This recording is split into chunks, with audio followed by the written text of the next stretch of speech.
बाबा, तुमच्या लेकीने इतिहास घडवला. केवळ सांगलीकरांनाच नव्हे, देशवासियांनाही अभिमान. टीम इंडियाची उपकर्णधार आणि सांगलीची कन्या स्मृती मंधानाच्या कुटुंबियांच्या भेटीप्रसंगी पालकमंत्री चंद्रकांतदादा पाटील यांचे गौरवोद्गार.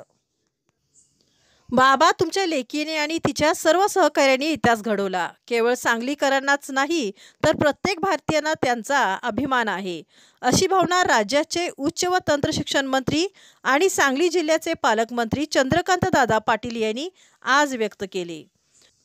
महिला विश्वचषक स्पर्धेच्या अंतिम सामन्यात टीम इंडियाने दक्षिण आफ्रिकेला नमवत ऐतिहासिक विजय मिळवला.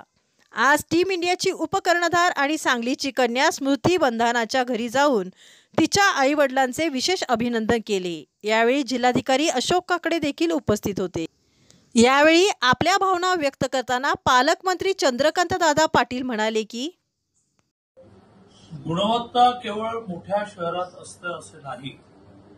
हे स्मृती दिदी मंधानाने सिद्ध करून दाखवलं की सांगलीसारख्या छोट्या शहरात राहूनही जर माझं नशीब असेल आणि माझी मेहनत घेण्याची तयारी असेल तर मी आकाशाला सुद्धा हात लावू शकते, हे तिने सिद्ध केलं.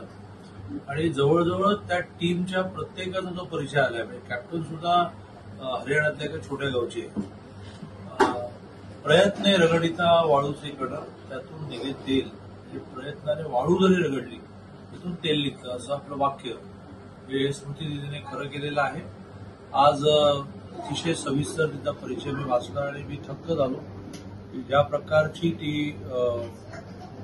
त्याला म्हणता येईल आपण प्लेअर आहे आणि प्रामुख्याने रन्स मधले तिचे जे विक्रम आहेत ते या वयामध्ये जर ही स्टेज असेल तर अजूनही तिला खूप आयुष्य आहे. ज्या दिवशी रात्री मी स्वतः सुद्धा घरी माझ्या काही मर्यादा आहेत की रोडवर जाऊन सेलिब्रेट करायचे, बिकॉज आय एम मिनिस्टर, पण मी घरी रात्री निकाल लागेपर्यंत जागा होतो आणि पहिला फटाका वाजला आमच्या कोथरूडचा, म्हटलं की जिंकलो. मी लगेच टीव्ही लावला, सोशल मीडिया पाहिला, पण तोपर्यंत मला बघण्याचं धाडस होत नव्हतं की काय होतं. तर हा एक जागतिक विक्रम या मुलींनी केला, महिलांमधला वर्ल्ड कप जिंकला. आणि अक्षरशः म्हणजे या बाबतीत आपल्या देशाचं मानलं पाहिजे की एरवी आम्ही एकमेकांची वाटू, पण अशा राष्ट्रीय सन्मानाच्या वेळेला आम्ही सगळे येतो, सारे लोक रास्ते फिरतो, सारे लोक फटाके फोडतो, सारे लोक मिठाई वाटले.